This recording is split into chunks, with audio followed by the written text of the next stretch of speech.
What if I told you that March 2026 could be the single most important month for your green card in the last decade?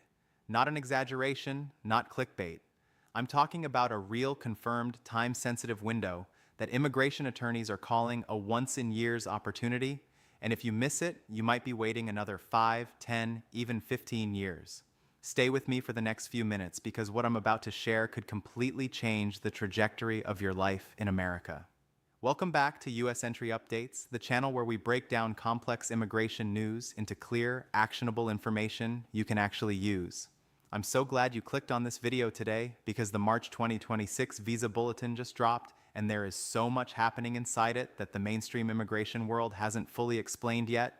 We're going to go through every single category: employment-based, family-based, the final action dates, the dates for filing, all of it. And most importantly, I'm going to tell you what this bulletin means for you and what you need to do right now before this window slams shut. So, here's the deal. Every single month, the US State Department releases what's called the Visa Bulletin. This document controls when people in different green card categories can actually move forward with their application. Think of it like a waiting line at an amusement park, except the line can be 5 years long or 20 years long, depending on where you're from and which category you're in. The Visa Bulletin tells you where the line is moving, how fast, and sometimes, rarely, beautifully, unexpectedly, it tells you the gates are open and you can walk right in. That is what is happening in March 2026 for a specific group of people, and I'll tell you exactly who in just a moment. But first, let me give you the big picture overview of what's changed this month because there is movement across almost every category, and that is not normal. When you look at the March Bulletin and you see red meaning forward movement in almost every single column, that tells you something significant is happening with visa availability. The government has more visas to give out, and they're using them. Let's talk about why, and then let's talk about what that means for you. Starting with the employment-based categories, which is where the most exciting news lives this month. EB1, that's the category for people with extraordinary ability, outstanding professors and researchers and multinational executives. India and China are both advancing by 1 month to March 1st, 2023. It's modest movement, but it's still forward progress. Consistent forward movement in EB1 for India and China is meaningful because those backlogs are historically some of the longest in the entire immigration system. Now, EB2, this is the category for professionals with advanced degrees, people with exceptional ability in their field, and those filing through the National Interest Waiver, also called the NIW. This is where things get really interesting. So, I need you to pay close attention. On the final action dates chart, the chart that controls people who are outside the US or who need to wait for a visa number before they can take their next step, EB2 India is advancing by 2 months to September 15th, 2013. That's a meaningful jump for India. Even though the overall backlog there is still measured in decades, EB2 for all other countries except China is advancing 6 and 1/2 months to October 15th, 2024. 6 1/2 months in one bulletin is a major leap. That tells you there is real availability in this category right now.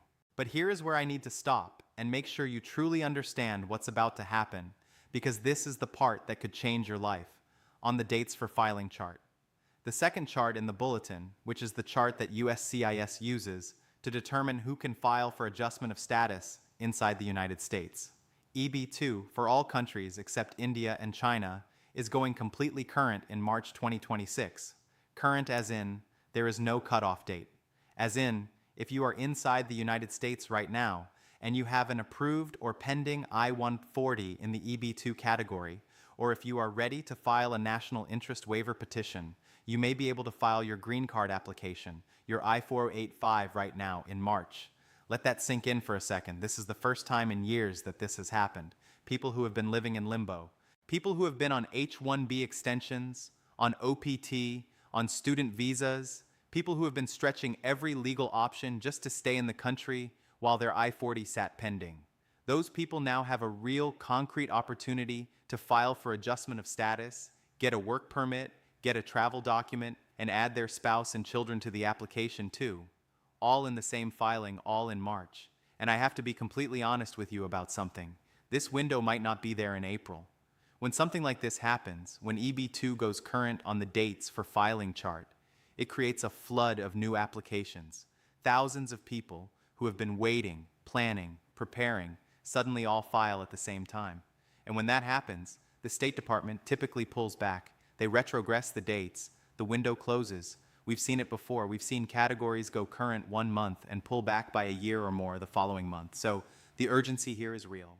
This isn't manufactured pressure. This is just how the system works. Now, who exactly benefits from this? If you are inside the United States in any legal immigration status, H-1B, 01, TN, L-1, F-1 student visa, even certain visitor statuses, and you are from any country other than India or China, and you are working in a field or have a background that could qualify you for EB-2, you need to be talking to an immigration attorney this week, not next month, this week, because the paperwork needs to be filed.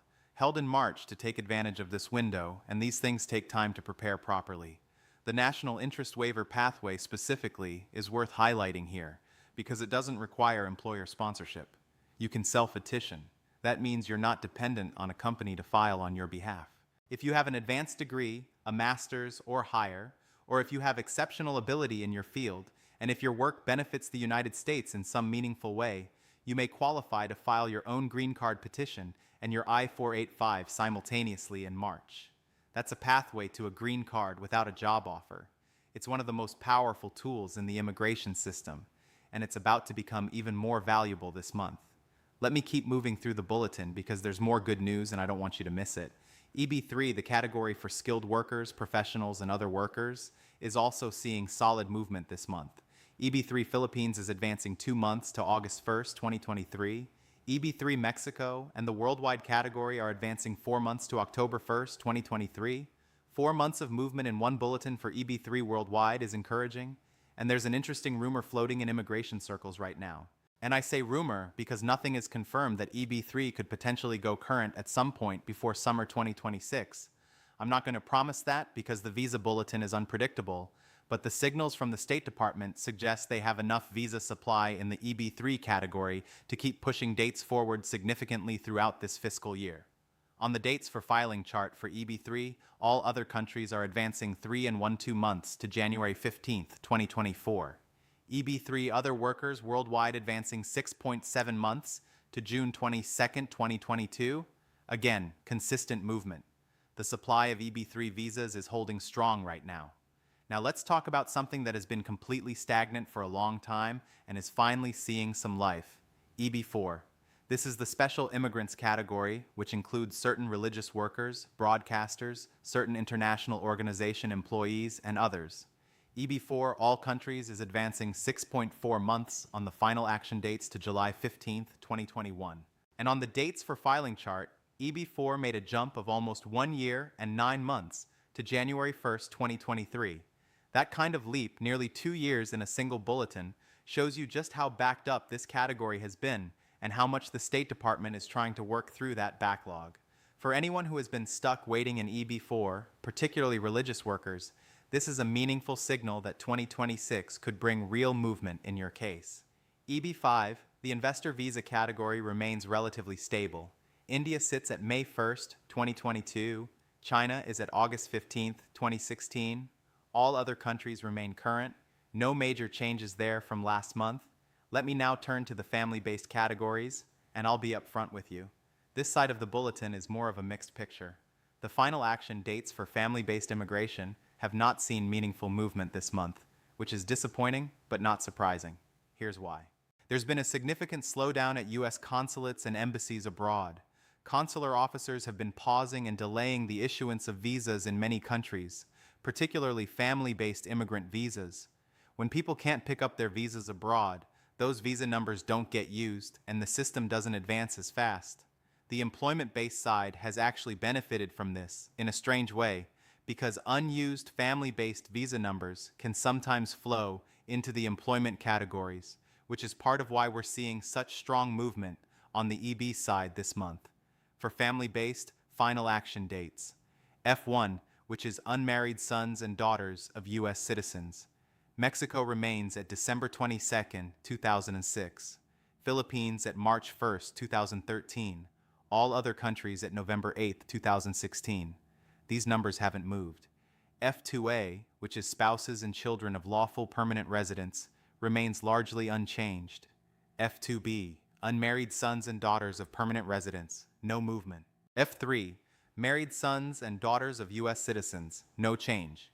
The only notable movement on the final action dates for family is F4, which is brothers and sisters of adult U.S. citizens, Philippines, advancing 1.3 months to September 1st, 2006.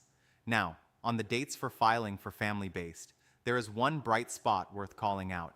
F2A, spouses and children of green card holders, advanced by 1 month to February 22nd, 2026. And this matters a lot for a very specific group of people. If you are a green card holder and you are married and your spouse is currently inside the United States in legal status, you should be looking at filing for your spouse's green card right now.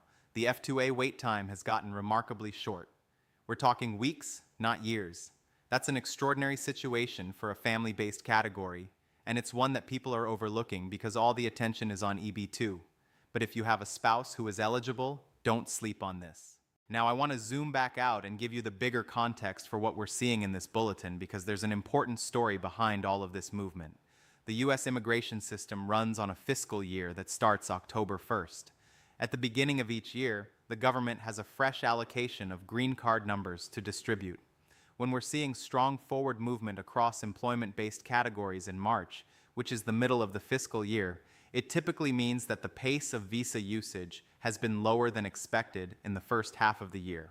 That could be due to the consular slowdowns. It could be due to processing delays at USCIS.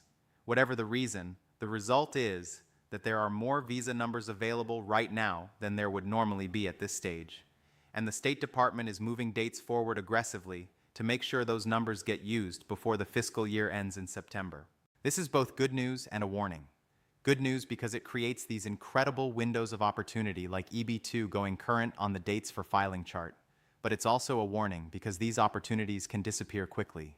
The more people who file in response to bulletin movements, the faster the available numbers get consumed and the more likely we are to see retrogression.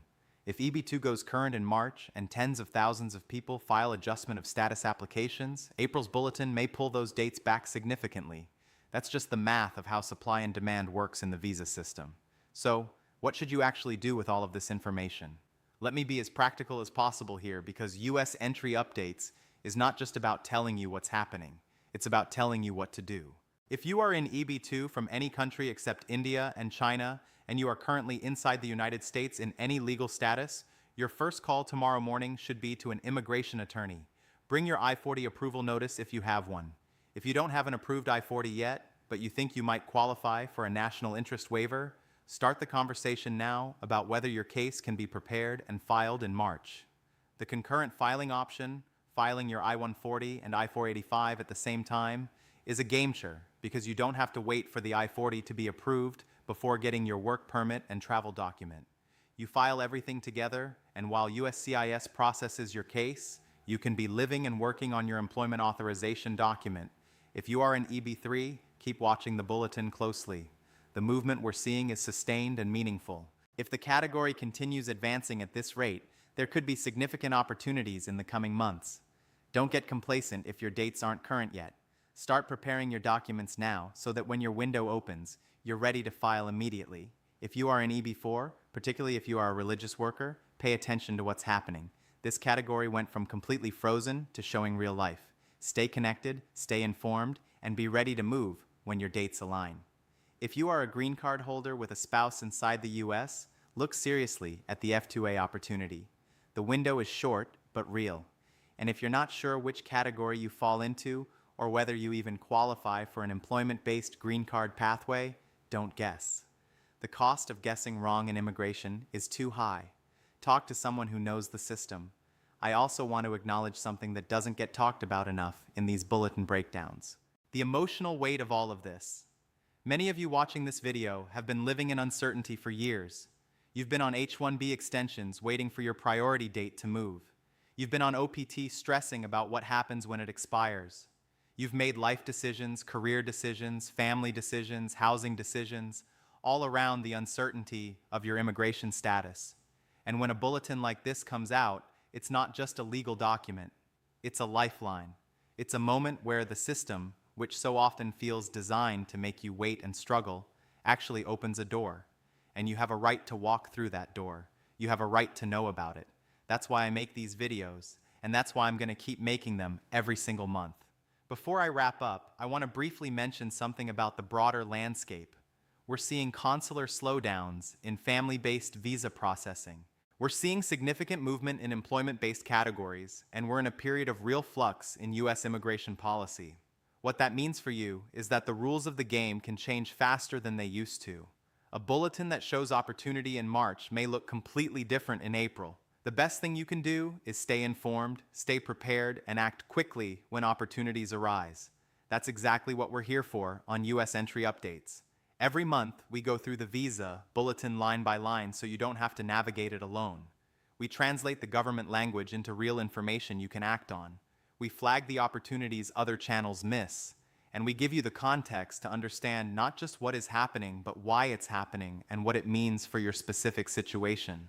If this video helped you, if it gave you clarity, or even just a sense of direction in what can feel like an overwhelming process, please give it a thumbs up.